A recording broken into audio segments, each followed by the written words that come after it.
Shalom. Selamat pagi saudara-saudara dikasih oleh Tuhan.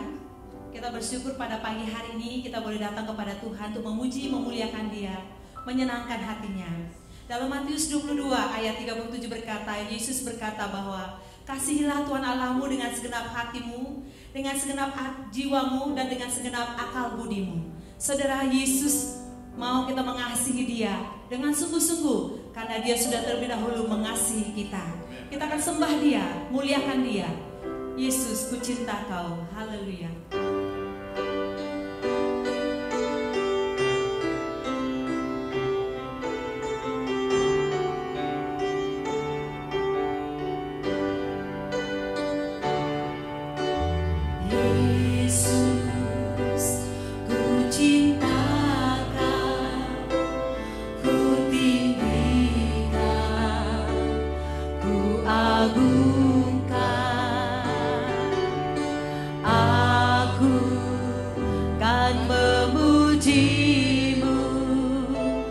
Baik di dalam suka dan duka. Yesus, ku cinta Kau. Yesus, ku cinta Kau, ku tinggikan, ku agungkan. Aku kan memuji-Mu baik di dalam suka dan duka. Sebab Kau layak, sebab Kau layak terima pujian.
adalah di dalam nama Tuhan yang menjadikan langit dan bumi. Turun atas kita sekalian kasih karunia dari Tuhan Yesus Kristus, damai sejahtera dari Allah Bapa, penghiburan, pertolongan, dan pengajaran dari Roh Kudus. Engkau yang layak kami sembah, ya Tuhan, yang sudah selamatkan kami, bangkit buat kami, mengasihi kami sampai detik ini. Kau yang layak satu-satunya kami puja, kami puji, ya Tuhan Yesus, menjadi pengantara satu-satunya kepada Bapa. Berkati setiap pribadi yang ibadah online pada pagi hari ini. Kami mengangkat tangan memuji nama-Mu, sebab Kau layak terima pujian, sebab Kau layak terima pujian, sebab Kau layak ku agungkan Yesus, Raja di atas segala raja, Raja di atas segala raja, ya Tuhan, Raja di atas segala raja.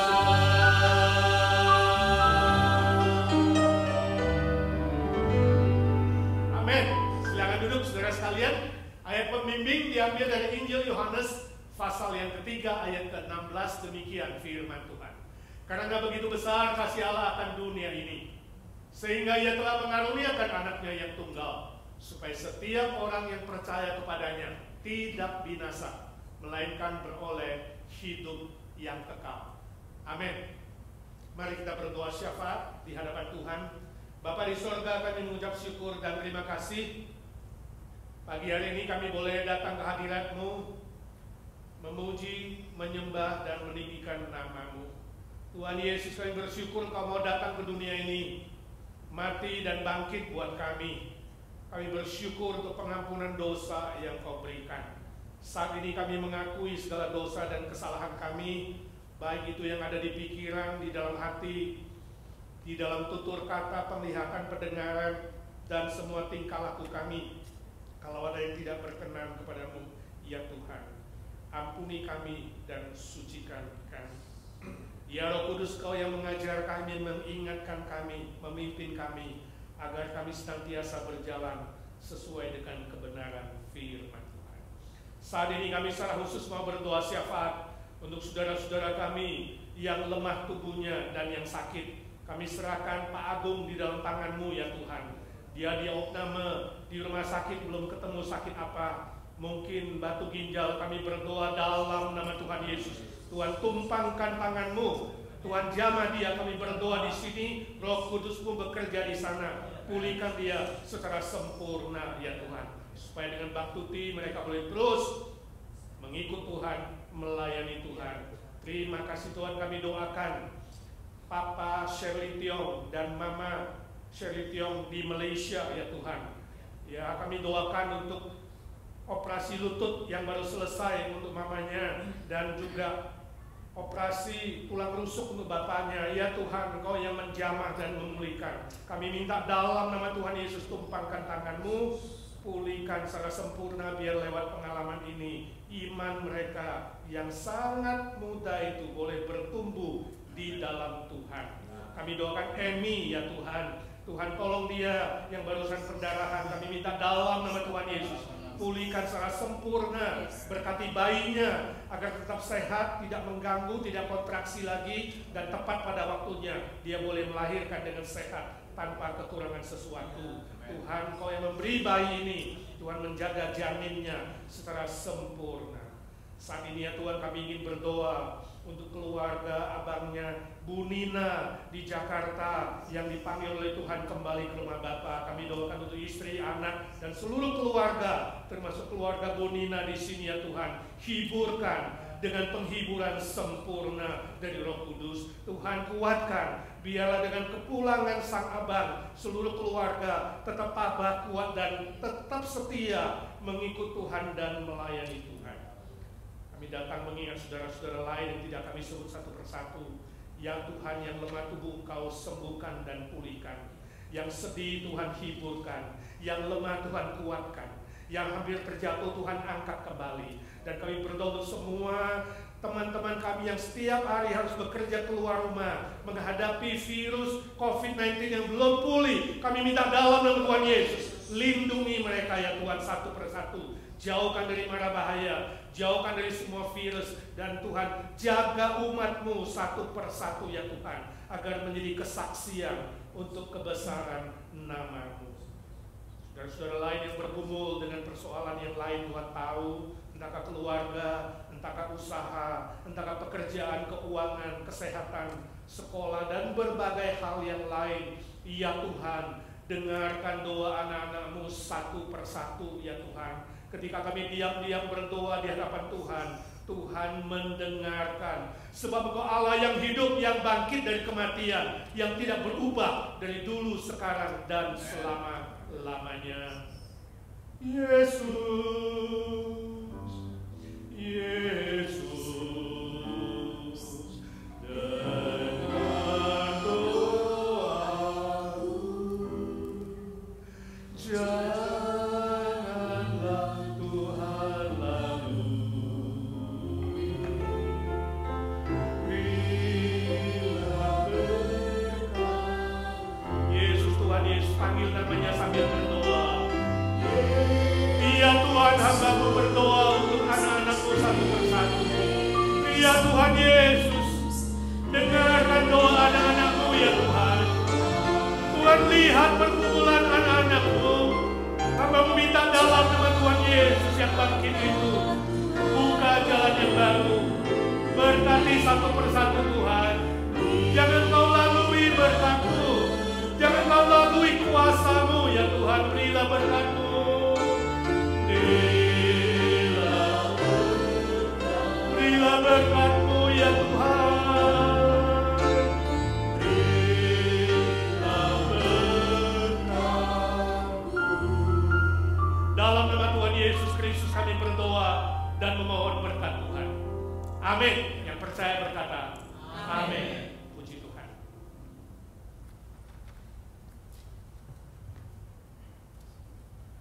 Puji Tuhan, saudara kasih oleh Tuhan. Saudaraku, kalau kita mengaku dengan mulut kita bahwa Yesus adalah Tuhan dan percaya bahwa Allah telah membangkitkan Dia dari antara orang mati, maka kita akan diselamatkan. Saya percaya saudara terima Yesus dan percaya dalam hati saudara, dan karena itu kita terima juga kuasa dari Dia. Kemanapun kita pergi, boleh menyaksikan kebesaran perbuatan yang ajaib. Mari kita siapkan hati kita memuji Dia lebih lagi. Kami terima kuasa-Mu Tuhan. Haleluya.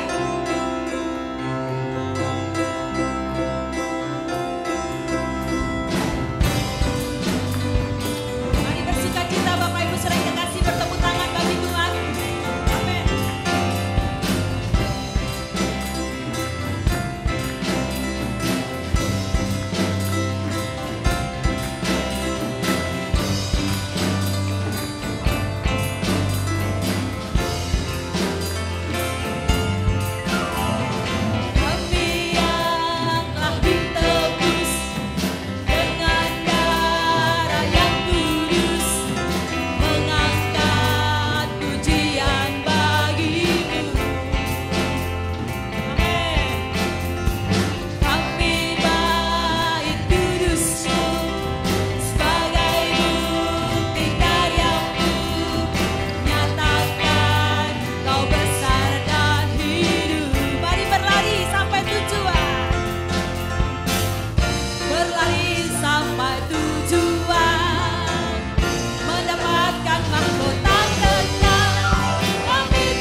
sudah berada berdiri bersama-sama, kita akan baca bergantian.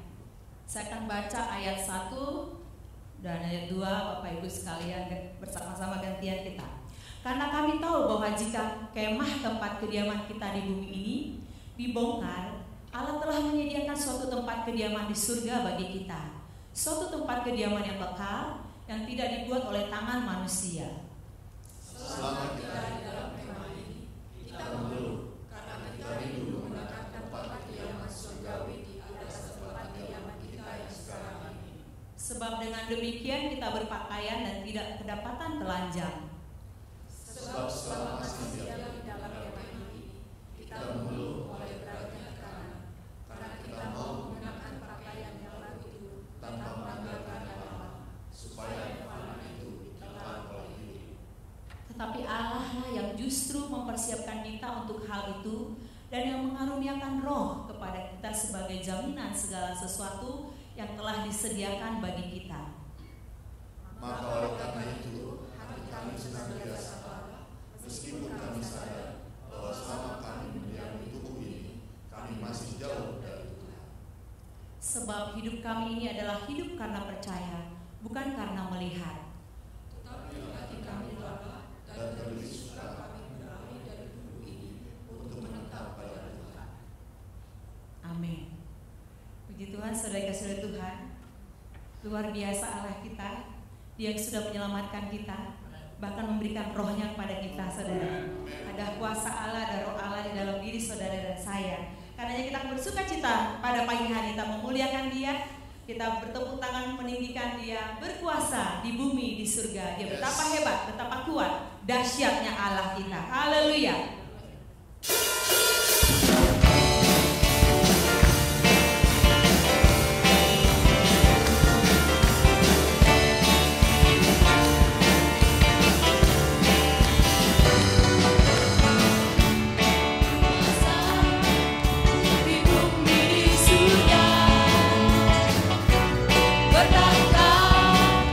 Dalam kemuliaan, Dialah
yang Tuhan. Amin. Tetap semangat di dalam Tuhan, memuliakan Dia. Kita akan naikkan pujian sekali yang berikutnya pada Tuhan, bahwa percayalah bahwa Allah kita adalah gunung batu kita, keselamatan kita. Hatiku percaya.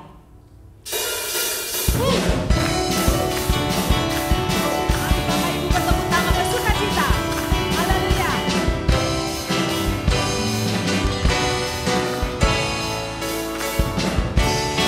Tuhanlah kekuatan dan masukku,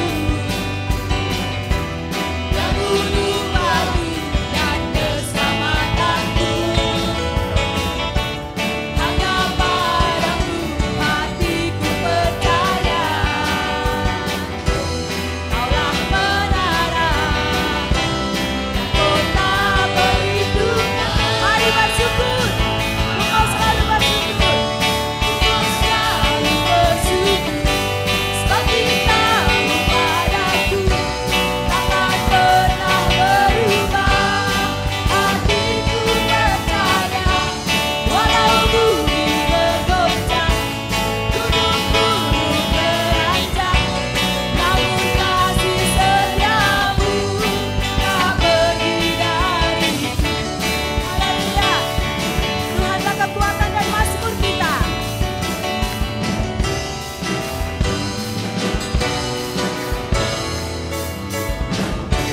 Tuhanlah kekuatan dan mazmurku. Yes.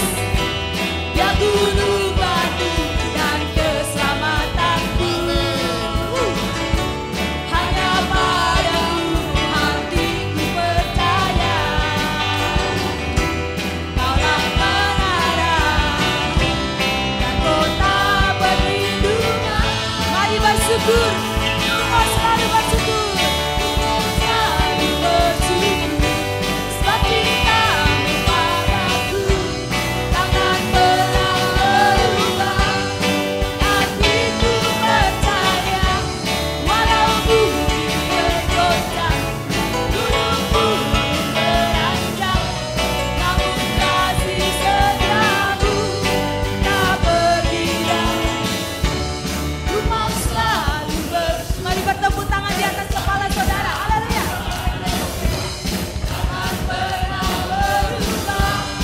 Hatiku percaya, walau bumi bergoncang, gunung-gunung beranjak, namun kasih setiamu tak. Engkau selalu bersyukur, engkau selalu bersyukur. Sebab cintamu padaku takkan pernah berubah. Hatiku percaya, walau bumi bergoncang, gunung-gunung beranjak, namun kasih setiamu tak pergi dariku. Kasih setiamu tak pergi dariku. Kasih setiamu tak pergi dariku. Haleluya. Haleluya. Benar saudara. Yakin saudara tetap setia sampai akhir? Haleluya. Sebab Dia setia kepada kita. Amin. Kita akan membaca pengakuan iman rasuli bersama-sama. Saya undang semua jemaat berdiri. 1, 2, 3. Aku percaya kepada Allah, Bapa yang Maha Kuasa, Allah langit dan bumi, dan kepada Yesus Kristus, Anaknya yang tunggal Tuhan kita, yang dikandung daripada Roh Kudus, lahir dari anak darah Maria, yang menderita sengsara di bawah pemerintahan Pontius Pilatus, disalibkan, mati dan dikuburkan, turun ke dalam kerajaan maut. Pada hari yang ketiga, bangkit pula dari antara orang mati, naik ke surga, duduk di sebelah kanan Allah Bapa yang Maha Kuasa. Dan dari sana Ia akan datang untuk menghakimi orang yang hidup dan yang mati. Aku percaya pada Roh Kudus, gereja yang kudus dan am, persekutuan orang kudus, pengampunan dosa, kebangkitan tubuh, dan hidup yang kekal. Amin. Silakan duduk Bapak Ibu. Kita akan mendengarkan pujian, kesaksian pujian.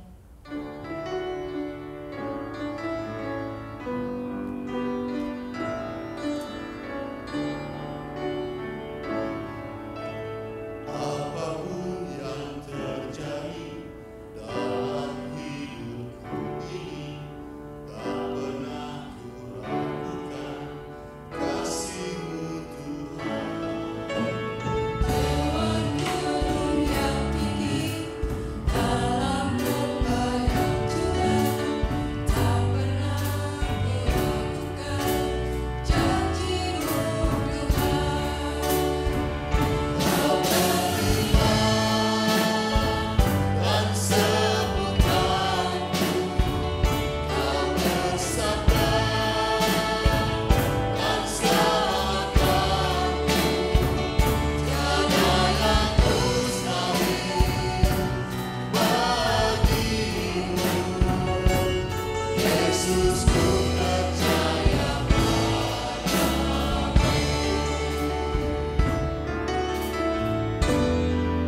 pujian yang sangat indah saudara. Apapun yang terjadi dalam hidup kita, kita akan tetap setia kepada Tuhan karena Tuhan selalu setia dan memberkati kita saudara. Banyak hal yang membuat kita mungkin sedih, lemah, tetapi banyak hal juga, lebih banyak lagi saudara, yang membuat kita bisa bersyukur kepada Tuhan dan tetap percaya kepada Dia, sebab Dia Allah yang mengasihi kau dan saya. Saudara, firman Tuhan juga berkata bahwa Dia telah memilih kau dan saya jauh sebelum dunia ini saudara. Bahkan ketika kita dalam kandungan kita, Tuhan menenun kita. Karenanya datang percaya pada Dia dan selalu pasti rasakan mujizat dan kasih-Nya Tuhan. Mari kita berdiri bersama-sama. Kita akan siapkan hati kita mendengarkan firman Tuhan, bahwa Allah kita Allah yang setia, Dia sudah memilih kau dan saya, membentuk engkau. Karenanya datang bersyukur kepada Dia. Kau telah memilih.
keselamatan dunia ini. Bagi keselamatan dunia ini. Ya Tuhan, pakai kami menjadi alat-Mu. Tuhan sudah selamatkan kami, jangan biarkan hidup kami sia-sia. Pakai kami menjadi alat memberitakan Injil-Mu kepada seluruh bangsa ini, bangsa kami, bangsa dimanapun Tuhan pakai, bahkan di seluruh dunia ya Tuhan. Kau berkarya. Terima kasih Tuhan untuk kasih setia-Mu, keselamatan yang Kau berikan, hidup kekal yang dijamin oleh kebangkitan. Terpuji nama-Mu, kami ingin menyembah, memuji-Mu dan bertekad baru, supaya hidup ini berarti, bernilai kekal. Terima kasih Tuhan, siapkan hati pikiran kami menerima firman-Mu. Pakai hamba-Mu yang hina-dina ini, jadikan dia alat Tuhan, untuk menjadi berkat buat kami sekalian. Kami siap mendengarkan, kami siap menjadi alat di tangan-Mu bagi seluruh dunia yang belum mengenal Engkau, ya Tuhan. Jadikan aku mesbah doa-Mu. Semuanya. Jadikan aku mesbah doa-Mu bagi keselamatan bangsa, bagi keselamatan dunia ini, bagi keselamatan dunia ini. Dalam nama Tuhan Yesus kami berdoa dan mengambil tekad. Semua yang percaya berkata amin. Silakan duduk saudara sekalian. Thank you teman-teman untuk pujian yang sungguh menguatkan kita, mempersiapkan kita untuk menerima firman Tuhan pada pagi hari ini. Kita akan lanjutkan seri khotbah pengakuan iman rasuli, dan hari ini adalah yang terakhir, hidup yang kekal. Aku percaya hidup yang kekal, itu kalimat yang terakhir. Suatu kali ada seorang bertanya kepada Tuhan, Tuhan, Kau itu maha besar, sungguh tak terbatas. Kalau bagi manusia 1.000.000 tahun, bagi Tuhan berapa lama? Tuhan menjawabnya, cuma 1 detik anakku. Oh, luar biasa, kata orang itu. Kalau $1.000.000 bagi Tuhan berapa? Tuhan jawab, 1 sen anakku. Wow, Kau maha hebat, maha tak terbatas Tuhan. Ngomong-ngomong, boleh nggak Tuhan saya minta 1 sen? Lalu Tuhan bilang, boleh saja, tapi tunggu 1 detik ya. Hah, kalau gitu 1.000.000 tahun tong. Aduh Tuhan lama sekali. Wele. Saudara, ini hanya sebuah humor saja. Terlepas dari motivasi orang itu untuk minta uang dari Tuhan, cerita humor ini mengajar kita bahwa Allah yang maha besar itu memang tak terbatas oleh apapun.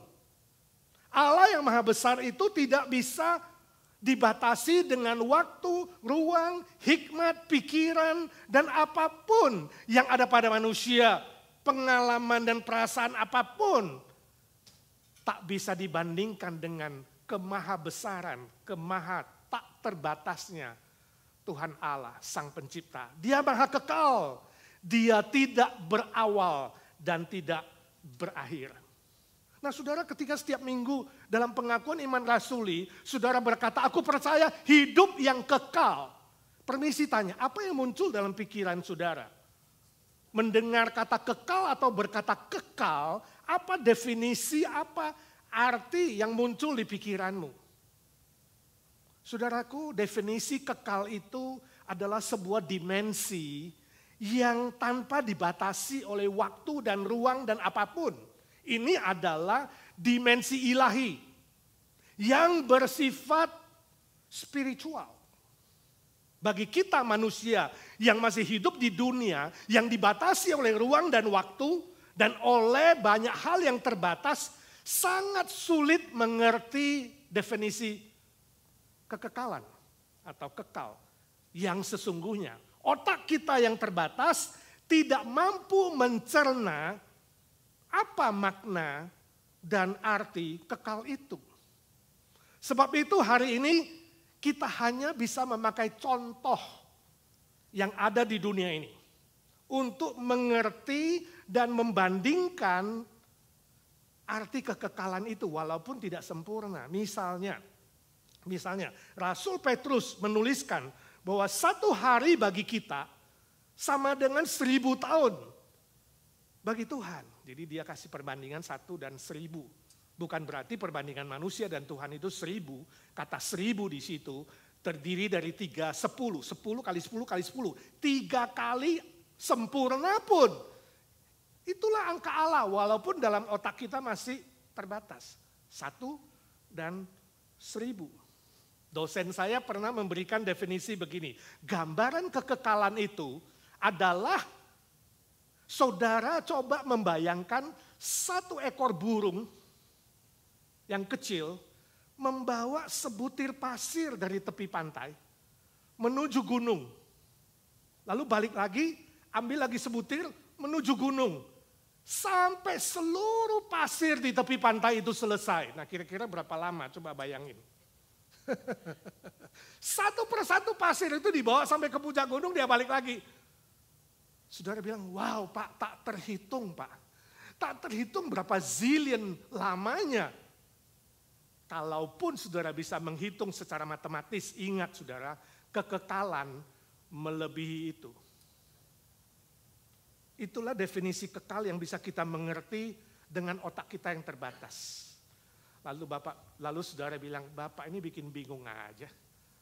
Ini khotbah mah tambah kita gak mengerti Pak. Jadi bagaimana dong kita mengerti kekekalan yang sebenarnya? Saudaraku, gak usah dipikirin. Ya, gak usah dipikirin, apalagi dihitung-hitung. Ingat, saudara pikir sampai rambutmu habis. Saudara hitung-hitung sampai semua angka pun dipakai, masih terbatas. Kekekalan itu tidak dibatasi oleh angka, tidak dibatasi oleh ruang, tidak dibatasi oleh waktu. Ingat, yang penting nanti kita akan alami setelah meninggalkan dunia ini. Kita akan alami. Saudara kurang puas dengan jawaban itu? Kurang puas? Ya, kalau kurang puas ingin tahu sekarang, ya saudara minta sama Tuhan, panggil saudara lebih cepat pulang. Dari dunia yang terbatas ini menuju ke kekekalan. Sehingga saudara mengerti apa itu dimensi kekekalan. Nah sekarang mungkin saudara bertanya, bagaimana kita tahu bahwa hidup kekal itu benar-benar ada? Apa buktinya bahwa kekekalan itu benar-benar ada? Bukti yang pertama, saudara, ada di dalam hati manusia. Mari kita membaca Pengkhotbah pasal 3 ayat 11. Pengkhotbah 3:11 kita buka suara membaca bersama-sama 1, 2, 3. Dia, yaitu Tuhan, membuat segala sesuatu indah pada waktunya. Bahkan ia memberikan kekekalan dalam hati mereka. Tetapi manusia tidak dapat menyelami pekerjaan yang dilakukan Allah dari awal sampai akhir. Saudara, konteksnya dari Pengkhotbah pasal 3 ini ditulis oleh Raja Salomo yang paling berhikmat di dunia ini. Ketika dia mencari makna hidup, dia menemukan bahwa di muka bumi ini dia tulis firman Tuhan, inspirasi Tuhan, bahwa segala sesuatu itu ada waktunya. Ada waktu untuk lahir, ada waktu untuk mati, ada waktu untuk senang, ada waktu untuk susah, ada waktu untuk bermain, ada waktu untuk bekerja, ada waktu untuk menikah, ada waktu untuk ini, ada waktu untuk itu. Bahkan ada waktu untuk meninggal. Itulah manusia. Jadi dia rasakan, kok hidup di dunia nggak ada artinya ya, dari lahir sampai mati, semua sia-sia. Bekerja sia-sia, menulis buku sia-sia, ya mencari harta kekayaan sia-sia. Sehingga kalau saudara membaca Pengkhotbah pasal 1 sampai 11, kok sepertinya pesimis ya. Kok sepertinya hidup itu hampa, kosong, menjaring angin. Sampai di pasal 12 ayat 1 dia menyimpulkan bahwa ingatlah penciptamu. Allah sang pencipta itu pada masa mudamu ketika masih ada kesempatan. Maka hidupmu menjadi berarti, tidak sia-sia. Jangan sampai kau menyesal kalau datang kesusahan. Nah dalam konteks Pasal 3 ayat 11 ini, dia mendapatkan inspirasi dari Tuhan bahwa di dalam hati manusia ada kekekalan. Itu yang membuat kita bisa connect dengan Allah Sang Pencipta. Inilah yang disebut dengan anugerah umum. Anugerah yang bersifat umum dan universal yang Tuhan berikan kepada semua umat manusia. Jadi kesimpulan awal kita, kekekalan itu adalah pemberian Tuhan kepada semua manusia, bukan binatang. Hanya manusia. Tuhan taruh kekekalan itu di dalam hati kita masing-masing. Dalam sanubari kita yang paling dalam. Tuhan menaruh kekekalan itu. Masih ingat penciptaan Adam? Ketika Allah membentuk Adam dari tanah. Kemudian Allah menghembuskan nafasnya lewat hidung Adam. Maka Adam menjadi makhluk yang hidup. Nah, nafas Allah itu bernilai kekal. Sebab Allah itu adalah kekal.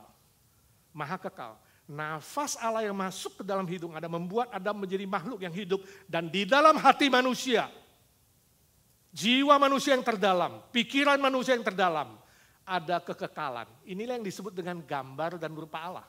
Salah satu faktor atau aspek dari gambar dan rupa Allah. Citra Allah. Image of God.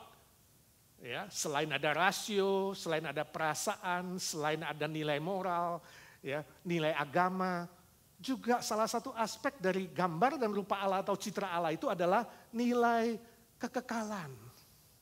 Sebab itu di dalam hati nurani kita yang terdalam, kita semua tahu, entahkah saudara mau menerima atau menyangkalnya, kita semua tahu ada kekekalan.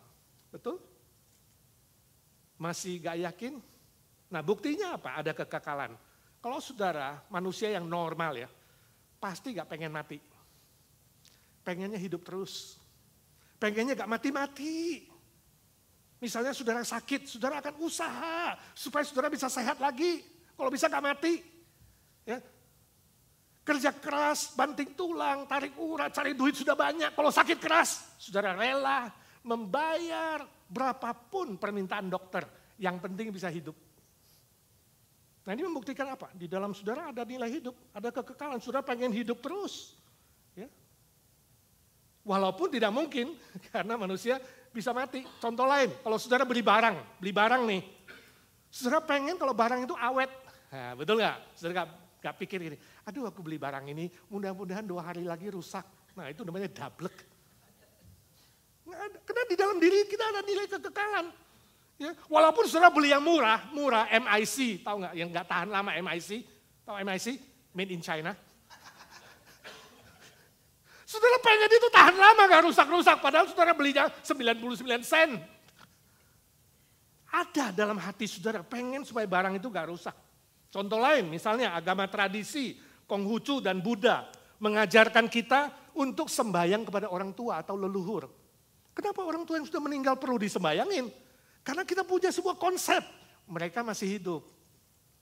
Mereka bisa menolong kita. Ya, lihat aja film-film kungfu, film-film Chinese ya kan. Sembahyang bapaknya lalu ngomong-ngomong, berkatilah aku dan anakku.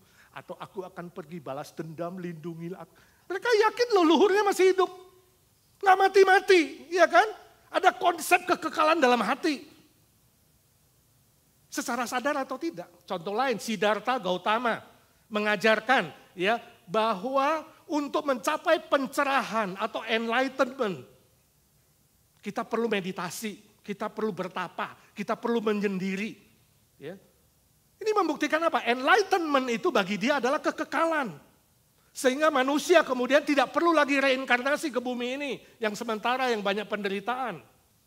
Contoh lain, agama Hindu mengajarkan manusia itu punya tujuan akhir, itu mencapai nirwana. Nirwana itu apa? Nirwana itu artinya sama, tidak perlu konsep, tidak perlu reinkarnasi lagi. Ini konsep teori mereka. Ya. Konsep kekekalan secara umum. Walaupun tidak jelas nirwana itu ada di mana dan bagaimana mendapatkannya. Filsafat Mesir mengajarkan kalau manusia mati, kalau kamu mati punya duit, ya tolong diawetkan tubuhnya. Ya. Jadi mumi, ya, mami. Disimpan di mana? Di piramida, wah kan? Atau kuil dengan harapan suatu hari akan bangkit lagi dan hidup lagi. Ini konsep kekekalan. Ya, filsafat Yunani misalnya Sokrates dan Plato mengajarkan puncak idealis manusia adalah kekekalan, yaitu dimensi tanpa waktu. Namun sayang mereka gak tahu bagaimana mendapatkannya. Nah saudaraku yang kekasih, semua keinginan untuk hidup kekal, semua kerinduan untuk tidak mati ini adalah anugerah umum. Inspirasi umum dari Allah kepada semua manusia tanpa kecuali secara universal. Ayat 11b firman Tuhan berkata kepada kita bahwa namun sayang manusia tidak dapat menyelami pekerjaan yang dilakukan Allah dari awal sampai akhir. Kenapa manusia tidak bisa mengerti? Kenapa manusia tidak bisa menyelami karya Tuhan ini? Sebab manusia sudah dicemarkan oleh dosa. Dosa telah mencemarkan otak manusia, hati manusia. Akibatnya manusia tidak tahu apa dan bagaimana memperoleh kekekalan itu. Inilah yang disebut kehilangan kemuliaan Allah. Dosa menyebabkan kehilangan kemuliaan Allah. Seluruh gambar dan rupa Allah telah tercoreng. Hati kita yang terdalam, yang memiliki kekekalan itu pun sudah tercemar. Dosa telah membutakan seluruh pikiran dan hati kita sehingga kita tidak mengerti karya Tuhan dan pekerjaan Tuhan dalam hidup ini. Sebagai contoh mungkin sudah pernah dengar cerita tentang 4 orang buta yang ingin menjelaskan ya gajah itu seperti apa setelah mereka disuruh memegang gajah. Orang buta pertama maju, dia pegang badannya gajah, lalu dia bilang, oh saya tahu sekarang, gajah itu seperti tembok yang rata, yang besar sekali. Lalu orang buta B maju lagi ke depan, mengatakan dia pas pegang belalainya. Si B mengatakan, lu salah lu, masa gajah seperti tembok, gajah itu seperti pohon pisang yang basah-basah. Lalu C maju, C pegang ekornya. Lalu dia bilang, oh no, kalian berdua salah. Gajah itu seperti tali yang panjang, ujungnya ada bulu-bulu kayak bulu kemoceng. Lalu maju yang keempat. Yang keempat pegang kupingnya gajah. Dia pegang kupingnya gajah. Dia bilang, no, kalian semua salah. Gajah itu seperti daun tales yang besar sekali. Nah saudaraku, siapa yang betul? Siapa yang betul? 1, 2, 3, 4. Masing-masing ada betulnya sih, sedikit. Ya, nah itulah agama-agama di dunia. Masing-masing ada betulnya sih, sedikit. Tapi asli gajah yang sesungguhnya, gambaran yang sesungguhnya dari gajah itu, gak ada yang memberikan gambaran yang utuh dan lengkap. Sebab mereka buta. Untuk memberikan gambaran yang lengkap, mata mereka harus disembuhkan. Mata mereka harus dicelikkan. Mereka membutuhkan sesuatu dari luar untuk memulihkan kebutaan mereka. Baru mereka mampu melihat dan menjelaskan gambaran gajah yang sesungguhnya. Saudara, bukankah kita manusia seperti itu?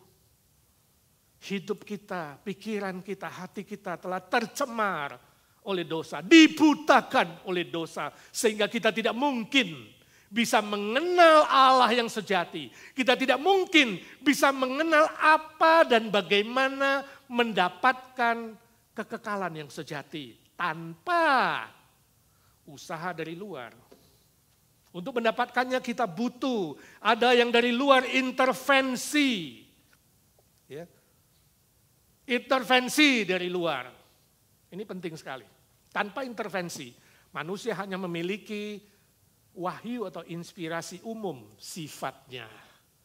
Hanya tahu ada kekekalan, tapi tidak tahu yang jelas apa dan bagaimana. Hanya tahu ada Tuhan, tapi tidak tahu siapa Allah yang sesungguhnya. Pernahkah saudara menginjili orang atau menceritakan? Ya mungkin saudara punya pengalaman. Saya punya pengalaman menceritakan Injil kepada lumayan banyak orang. Ya biasanya ngomong sama pribadi, menjelaskan tentang Tuhan, menjelaskan tentang Tuhan Yesus.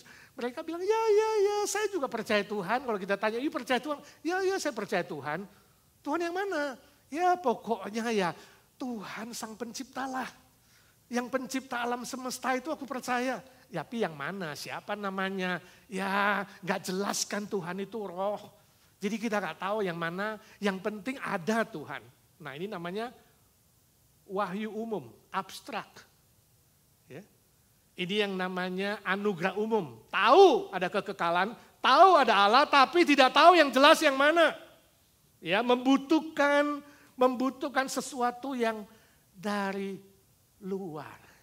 Sebab dari dalam kita, usaha kita, pengetahuan kita, apapun yang kita miliki terbatas untuk mengenal Allah yang sejati. Manusia membutuhkan anugerah khusus. Manusia membutuhkan wahyu khusus. Untuk bisa mengerti secara konkret apa dan bagaimana kekekalan itu dan siapa Allah yang sesungguhnya Sang Pencipta langit dan bumi itu. Itu sebabnya Injil Yohanes pasal 1 ayat 18 menjelaskan kepada kita bahwa Tuhan Yesuslah anak tunggal Allah adalah satu-satunya pribadi yang datang dari sorga yang memperkenalkan kepada kita Allah yang sejati. Firman Tuhan di Yohanes 1:18 berkata, tidak ada seorang pun yang pernah melihat Allah. Tetapi anak tunggal Allah, yaitu pribadi Yesus Kristus, telah menyatakannya kepada kita. Ini namanya anugerah khusus. Ini namanya wahyu khusus. Yesus pernah berkata di Yohanes 12 ayat 5, barang siapa yang melihat aku, dia sudah melihat Allah yang sejati. Jadi saudaraku, kehadiran Yesus Kristus ke dunia ini, inkarnasi secara konkret, roh menjadi darah dan daging. Abstrak menjadi konkret. Kristus memperkenalkan Allah yang sejati dan menjelaskan kepada kita apa makna kekekalan yang sejati. Inilah bedanya wahyu umum dan wahyu khusus. Wahyu umum membuat kita tahu ada Allah, wahyu khusus membuat kita mengenal siapa Allah yang sejati. Wahyu umum membuat kita tahu ada kekekalan, wahyu khusus memberitahukan kepada kita apa dan bagaimana kekekalan yang sejati itu, bagaimana mendapatkannya. Wahyu umum, usaha manusia untuk mengenal Allah, untuk mengenal kekekalan, usaha-usaha manusia dalam berbagai agama dan teori untuk mengenal Allah. Ini disebut dengan teologi dari bawah. Usaha manusia mengenal Allah.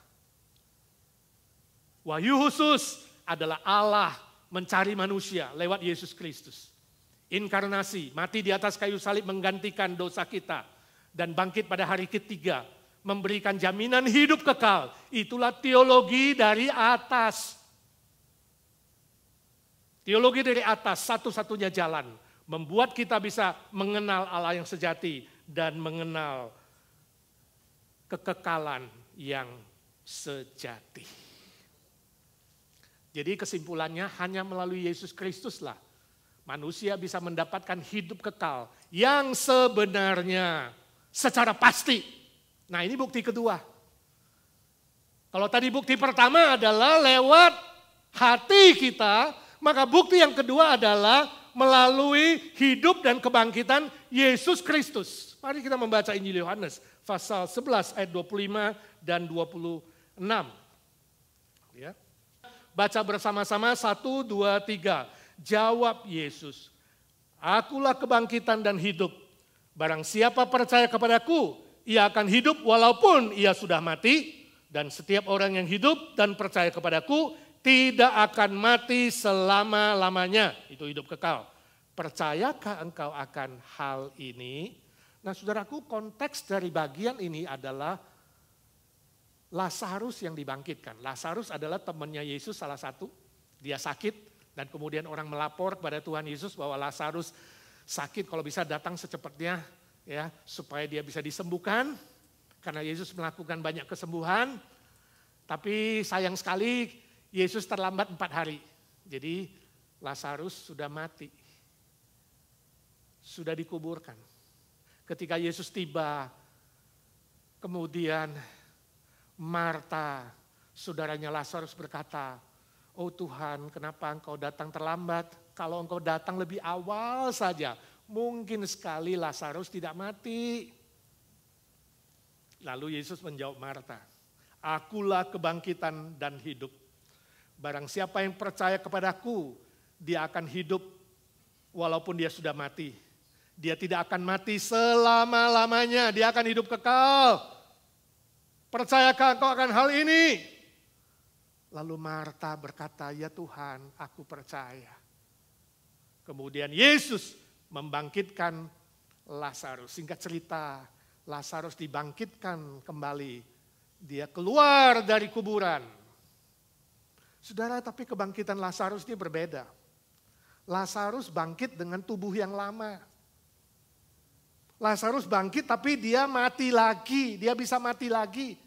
Ini berbeda dengan kebangkitan Yesus Kristus ketika dia berkata, "Akulah kebangkitan dan hidup." Setelah dia mati di atas kayu salib, 3 hari kemudian Yesus bangkit dengan tubuh yang kekal. Dengan tubuh yang hidup selama-lamanya. Jadi kebangkitan Yesus Kristus membuktikan bahwa kekekalan itu ada dan pasti. Dan hanya melalui Yesus Kristus yang bangkit itulah manusia boleh mendapatkan hidup kekal selama-lamanya. Dan Yesus berkata kalimat ini, "Akulah kebangkitan dan hidup." Dia belum naik ke atas kayu salib. Dia belum mati dan belum dibangkitkan, tapi dia berani memproklamasikan, "Akulah kebangkitan dan hidup." Dan kini setelah dia bangkit dari kematian itu, dia membuktikan bahwa perkataan dia benar. Perkataan dia tepat dan tidak pernah salah. Sepanjang hidupnya Tuhan Yesus di muka bumi ini, gak pernah satu kali pun dia bersalah. Puji Tuhan, puji Tuhan. Hanya di dalam kebangkitan Yesus Kristus kita memiliki jaminan hidup yang kekal. Jadi setiap minggu ketika kita berkata, "Aku percaya hidup yang kekal." Biarlah kita memiliki keyakinan itu. Ya Tuhan Yesus, terima kasih. Engkaulah kebangkitan dan hidup, bahwa kelak aku akan mendapatkan hidup kekal yang selama-lamanya. Amin. Bandingkan dengan Yohanes 14 ayat 1 sampai 3. Tuhan Yesus berkata, "Di rumah Bapakku banyak tempat. Aku pergi ke situ menyediakan tempat tinggal bagimu, dan kalau aku sudah menyediakan tempat tinggal bagimu, aku akan datang lagi menjemput kamu, supaya di mana aku berada, kamu pun berada." Wow, itu hidup kekal selama-lamanya di rumah Bapa. Bandingkan 2 Korintus 5 ayat 1, ya, bahwa kekekalan itu adalah tempat kediaman di sorga, yang bukan dibuat oleh tangan manusia, tapi dibuat oleh Allah. Jadi gak ada jasa manusia sedikit pun. Jangan pernah kau pikir dengan jasamu, perbuatanmu, usahamu, pahalamu, sembayangmu kamu bisa mendapatkan sorga itu. Itu teologi dari bawah dan itu salah. Lalu Yohanes 21, firman Tuhan berkata hidup kekal itu di sorga. Di sana tidak ada lagi sakit penyakit, tidak ada air mata, tidak ada kegelapan, tidak ada stres, tidak ada susah, tidak ada segala hal yang terbatas ini. Selalu tak terbatas selama-lamanya. Indah, mulia, sukacita dan bahagia selama-lamanya. Tak terbatas oleh apapun. Jadi setiap kali kita berkata, "Aku percaya hidup yang kekal," hendaklah kita beriman, hendaklah kita berharap bahwa suatu hari nanti Tuhan Yesus akan memberikan kita hidup kekal yang pasti. Bukan mudah-mudahan, bukan semoga, bukan insya Allah, bukan kiranya, bukan ya kalau, bukan. Tapi pasti. Ini menjadi sebuah penghiburan yang terbesar. Ini menjadi sebuah kekuatan yang terbesar bagi kita yang masih hidup di dunia ini, yang menghadapi berbagai macam kesusahan, persoalan, dan tantangan. Amin. Nah, saudara bertanya, "Pak, bagaimana mendapatkannya, Pak?" Bagaimana mendapatkan hidup kekekalan yang bahagia selama-lamanya itu. Saya pernah baca cerita sepasang suami istri. Ya sudah menikah cukup lama, lebih 10 tahun. Ya suatu pagi ketika mereka makan pagi bersama, sang suami terus memandangi istrinya. Memandangi dengan mata yang hampir tidak berkedip. Melihat wajah istrinya, melihat seluruh posturnya. Cukup lama, istrinya lama-lama lihat suaminya kok agak aneh ya. Dan grogi juga dipandang begitu dengan rasa kagum. Lalu istrinya bertanya, mas kamu ada apa sih? Kok matamu lihat aku seperti itu? Lalu suaminya bilang, istriku, semakin hari kau semakin cantik saja. Semakin menarik. Membuatku terkagum-kagum. Setiap kali melihatmu, ada rasa syukur dalam hatiku. Lalu istrinya mengatakan, oh begitu, sambil tersipu. Istrinya mengatakan, kalau begitu kita bakalan masuk surga berdua dong. Loh, maksudmu apa? Kata suaminya, kita berdua pasti masuk surga. Iya, kok kamu tahu sih? Gini loh mas, nenekku pernah bilang bahwa orang yang bersyukur dan orang yang bersabar itu nanti pasti masuk surga. Nah kamu itu kan bersyukur, punya istri yang cantik jelita seperti aku. Sedangkan aku ini bersabar, punya suami yang uelek kayak kamu. Berduanya ketawa. Saudaraku, lepas dari humor sindiran istri kepada suami. Ya, mungkin istrinya yang disebut dengan the beauty dan suaminya yang disebut dengan the beast. Ya, ada sih cukup banyak yang begitu, ya. Tapi lepas dari sindiran istri, poin saya adalah saudaraku, untuk masuk surga tidak tergantung karakter syukur atau sabar atau karakter apapun. Atau usaha dan perbuatan apapun, tidak. Itu bukan syarat masuk surga. Neneknya si istri salah. Karakter apapun, perbuatan apapun, ya, usaha apapun, tingkah laku apapun tidak menjamin kamu masuk surga dan mendapat hidup kekal. Injil Yohanes 3:16 sangat jelas di ayat pembimbing kita tadi yang mengatakan bahwa hanya mereka yang percaya kepada Anak Tunggal Allah, yang percaya kepada Yesus Kristus yang datang dari dunia ini, yang datang ke dunia ini, datang dari sorga turun ke dunia, yang menunjukkan kasih Allah yang maha besar, maha mulia itu. Hanya mereka yang percaya tidak akan binasa, melainkan memperoleh hidup yang kekal. Permisi tanya, percayakah engkau akan hal ini? Seperti pertanyaan Yesus kepada Marta.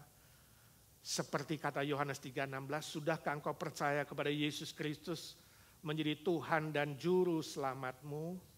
Supaya saudara pasti mendapatkan hidup kekal yang selama-lamanya.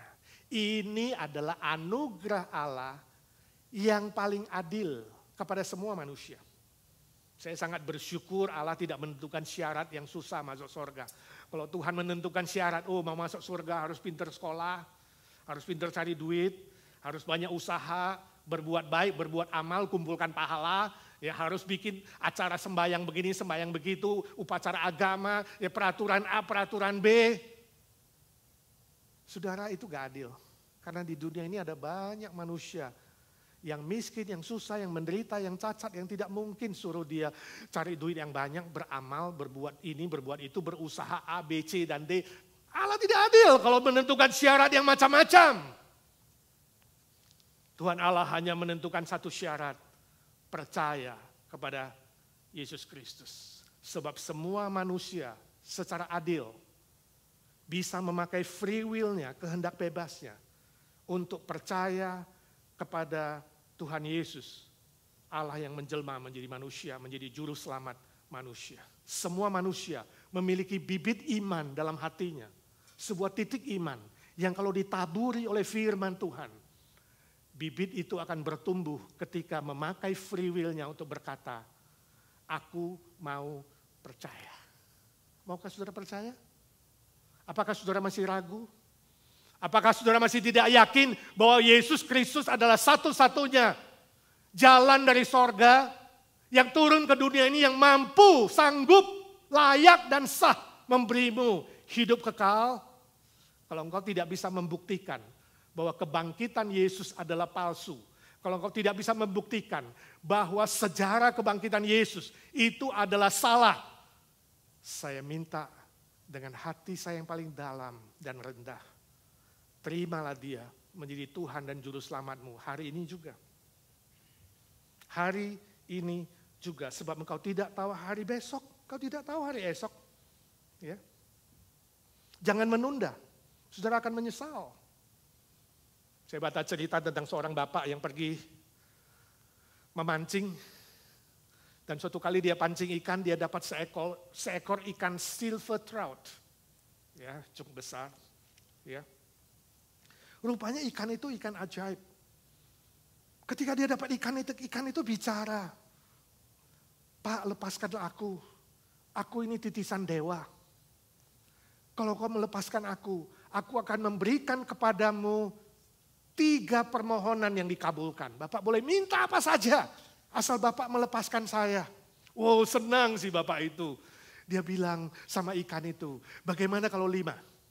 5 permohonan. Ikan itu bilang, no, 3 aja. Lalu Bapak itu bilang, kalau gitu bagaimana? Kalau 4? Ikan itu dipegang cukup lama dan nafasnya mulai habis. Dia bilang, jangan 3 aja, 4. Akhirnya ikan itu mengatakan, lepaskan aku Pak, aku sudah tidak tahan. Oke deh, saya kabulkan 4. Oke, lepaskan saya, lepaskan ke air. Lalu Bapak itu mengatakan, bagaimana kalau kamu kabulkan dulu? Baru saya lepaskan. Aduh Pak, lepaskan. Kabulkan dulu. Aku sudah gak tahan. Bagaimana kalau satu permohonan saja, saya minta 1 karung emas sekarang juga, biar emas itu penuh di keranjang ikanku, 1 aja dulu, baru nanti saya lepaskan, baru menyusul yang 3, ayo 1 aja. Ikan itu tidak menjawab, rupanya dia kehilangan nafas dan ikan itu mati. Oh, Bapak itu menyesal, kenapa kau mati? Saudara, ini hanya cerita, tapi mengajarkan kita sebuah moral. Jangan suka menunda. Ketika saudara masih dikasih kesempatan, ketika saudara masih bernafas, ketika saudara masih ditawarkan cinta kasih Kristus yang memberikan jaminan hidup kekal itu, saudara terima. Jangan tunda. Hari besok bukan di tanganmu. Jangan katakan, kapan-kapan, besok, tahun depan. Mungkin kau tidak ada kesempatan lagi. Dan ingat, menyesal kemudian tiada gunanya. Saudaraku, selanjutnya saudara bertanya, kapan kita mendapat hidup kekal itu? Kapan? Apakah tunggu mati? Apakah kita mati dulu baru terima hidup kekal? Tidak, saudaraku, itu konsep yang salah. Kita menerima hidup kekal itu ketika masih hidup. Ketika masih di dunia ini, ketika saudara ada kesempatan, ketika saudara masih hidup dan diberi kesempatan memakai free will untuk percaya, saudara akan mendapat status hidup kekal di dalam Yesus Kristus. Jadi secara status hidup kekal itu kita dapatkan di muka bumi ini ketika masih bernafas. Secara status kita menerima hidup kekal itu di dalam waktu, in time. Dalam waktu ini yang terbatas. Nanti setelah kita meninggalkan dunia, atau Tuhan Yesus datang kedua kali sebagai hakim, segala hakim, raja, segala raja, kita akan menerima hidup kekal yang sempurna. Selama-lamanya bersama dengan Tuhan. Itu adalah secara sempurna. Jadi secara sempurna tunggu saudara meninggal, tapi secara status ya, di muka bumi ini, in time. Ya, secara sempurna, timeless, tanpa waktu. Dimensi yang baru. Sebab itu saudaraku yang kekasih, pakai waktu sekarang ini. Pakai waktu saudara ketika masih ada di muka bumi ini. Untuk menerima Kristus Dan kalau sudah menerima Kristus, pakai waktu yang sekarang ini untuk melakukan perkara-perkara yang bernilai kekal. Bukan perkara-perkara duniawi yang sementara sifatnya. Tuhan Yesus mengajarkan tabunglah. Tabunglah hartamu bukan di muka bumi ini, tapi tabunglah hartamu di sorga. Kita semua datang ke dunia ini dengan tangan hampa, saudaraku. Hiduplah sedemikian rupa untuk kerajaan Allah dan kebenarannya. Supaya ketika engkau pulang nanti, tidak dengan tangan yang hampa. Amin. Itu bijaksana. Itu bahagia. Ketika kita membawa nilai-nilai kekal menuju ke hadapan Allah. Itu adalah bahagia yang sejati. Menuju hidup kekal yang sempurna. Proses ini adalah sebuah perjalanan. Seperti saudara mau tour. Ya. Saya tanya, kalau saudara mau tour ke Indonesia 1 bulan, apakah saudara membawa semua barang-barangmu yang di sini? Semua pakaianmu, semua sepatumu, semua tasmu, semua barang-barang kesayanganmu? Enggak. Kalau saudara mau tour 1 bulan, saudara pilih barang-barang yang perlu saja. 2 koper paling maksimal. Ya kan? Yang gak perlu-perlu saudara gak bawa. Ngapain? Ya, barang-barang dapur dibawa. Gak perlu. Sama, saudara pulang ke sorga, gak usah bawa barang macam-macam. Ya, gak usah kumpulin emas, perak, harta, enggak ada gunanya di sana. Karena dimensi yang baru, bahwa yang penting-penting, yaitu apa? Nilai-nilai kekal di hadapan Allah. Permisi tanya, kalau besok engkau meninggal dunia, apa yang saudara bawa? Tangan hampa? Tangan kosong? Atau saudara membawa nilai-nilai kekal yang kau kerjakan di dalam konteks kerajaan Allah dan kebenarannya yang menjadi berkat untuk orang lain dan nama Tuhan dimuliakan. Bahagia yang sejati tidak ditentukan oleh hal-hal sementara yang kau miliki. Kalau saudara hari ini pakai jam tangan yang harganya $20, atau saudara pakai jam tangan yang harganya $2.000, saudara, kedua jam itu menunjukkan waktu yang sama, bukan? Gak ada bedanya. Kalau saudara hari ini pakai tas yang harganya $15 atau dompet yang $15, ya, dan saudara pakai tas atau dompet yang harganya $5.000, gak banyak beda ketika saudara memakai tas itu menyimpan barang-barang di dalam tasmu, ya kan? Entahkah tisu, lipstik, sisir. Sama, fungsinya sama tas itu. Ketika saudara tinggal di rumah yang besarnya 50 meter persegi, atau saudara tinggal di rumah yang 5.000 meter persegi, sama-sama di rumah itu ada konflik keluarga, ada kesepian, ada kesusahan, ada bentrok, ya. Ada masalah-masalah yang saudara akan alami, ya. Sama. Kalau saudara hari ini berpenampilan cakep, ya, make up, pakaian mewah dan lain sebagainya, atau saudara seperti bintang film lah, dengan penampilan saudara biasa-biasa saja kayak Pak Edi lah. Sama aja saudara, sama aja.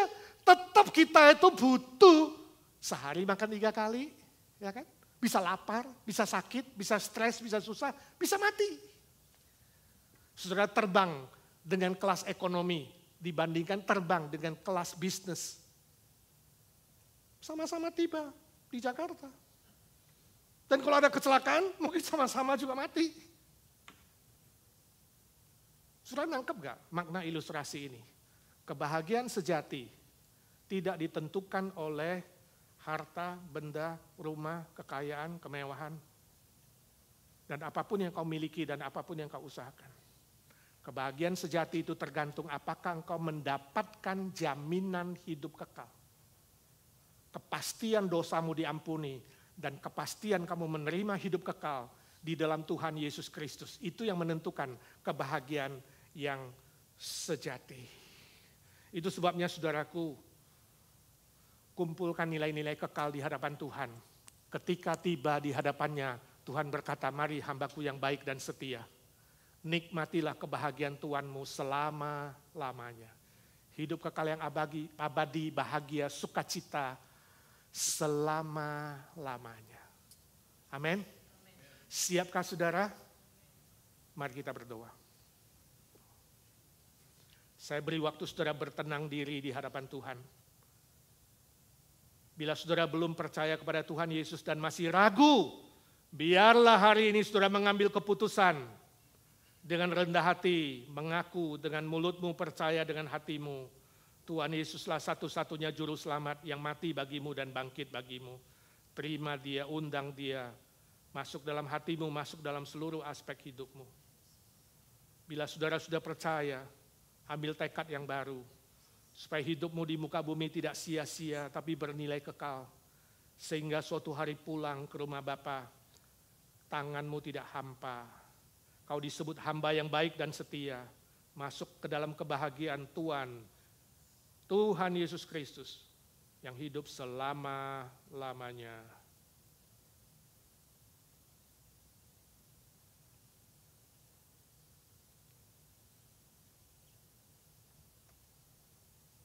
Kami berdoa dalam nama Tuhan Yesus, Juru Selamat kami, Tuhan segala Tuhan, Allah segala Allah yang hidup selama-lamanya. Amin. Tuhan memberkati saudara. Puji Tuhan, kita sudah diberkati oleh firman Tuhan, saudara, hidup yang kekal. Kita percaya ada Yesus dalam hidup kita, kita terima Dia.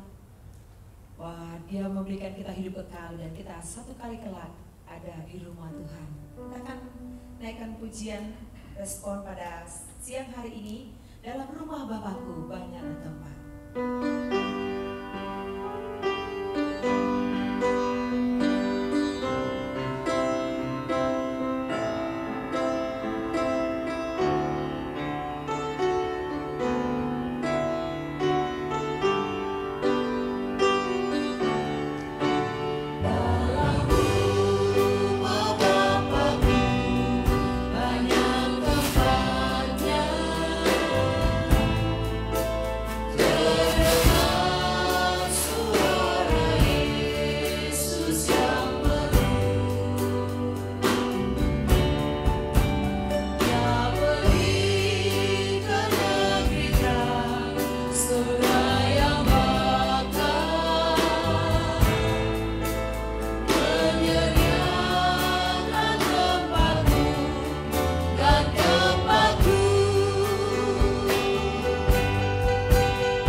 hatimu dan pikiranmu kepada Tuhan dan terimalah berkat-Nya. Tuhan memberkati engkau dan melindungi engkau. Tuhan menyinari engkau dengan wajahnya dan memberi engkau kasih karunia. Tuhan menghadapkan wajahnya kepadamu dan memberi saudara damai sejahtera, sukacita, kekuatan yang baru, penghiburan, pemeliharaan yang sempurna, khususnya dalam penantian wabah COVID-19 ini. Tuhan lindungi engkau keluar dan masuk, dijauhkan dari semua virus. Tuhan sendiri menguatkan engkau, menambahkan iman, harapan, dan apapun yang kau butuhkan sesuai dengan kekayaan dan kemuliaannya, sampai kita bertemu dengan Tuhan Yesus muka dengan muka sampai kekekalan selama-lamanya. Amin.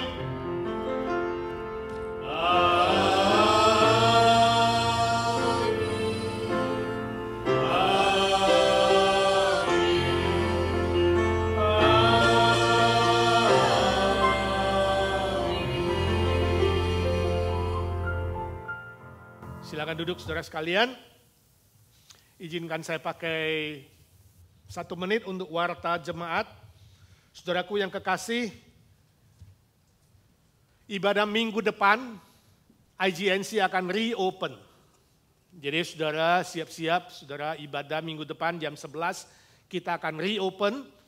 Kalau belum mendapatkan lampu hijau dari LA County, di dalam gedung kita rencana akan di luar gedung. Jadi saudara Melki dan kawan-kawan akan siap-siap pasang tenda, ya. Kita akan ibadah di luar gedung, tapi kita akan ketemu di gereja bersama-sama. Dan minggu depan akan dimulai seri khotbah yang baru tentang buah roh, seri yang pertama kasih.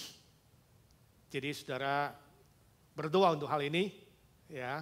Walaupun cuaca summer agak panas sedikit, tapi bertahan di luar 1 jam. Kita coba ibadah outdoor, ya. Kalau tiba-tiba indoor kita balik ke dalam, tapi kalau tidak teman-teman sudah ready memasang tenda, doakan rencana ini. Yang kedua, kita mengucapkan selamat, congratulations kepada Pendeta Sardi Gultom yang minggu lalu telah diteguhkan sebagai gembala jemaat di Indonesian Living Bread Church. Doakan supaya Tuhan memakai beliau dengan lebih efektif dan produktif untuk kerajaan Tuhan. Ya. Bagi saudara-saudara yang ingin memberikan persembahan syukur dan persepuluhan bisa lewat Zelle, ya, atau saudara bisa lewat mail, atau minggu depan bisa saudara bawa ke gereja. Ya. Bagi saudara yang ingin belajar keyboard dan gitar atau drum, alat musik, dan kalau ingin melayani sebagai singers, ya, saudara boleh daftarkan di Pak Sardi, Pak Ruben, atau Shirley Turangan. Ya. Oke, yang lain saudara baca nanti di WhatsApp group, ya, baik itu proyek building fund maupun PRT tetap akan online hari Jumat malam 7.30. Mari angkat tangan saudara, katakan Tuhan memberkati, Tuhan memberkati. Teman di kiri kanan kalau ada di rumah boleh kasih hak, ya. Tuhan memberkati saudara. Shalom, selamat hari Minggu.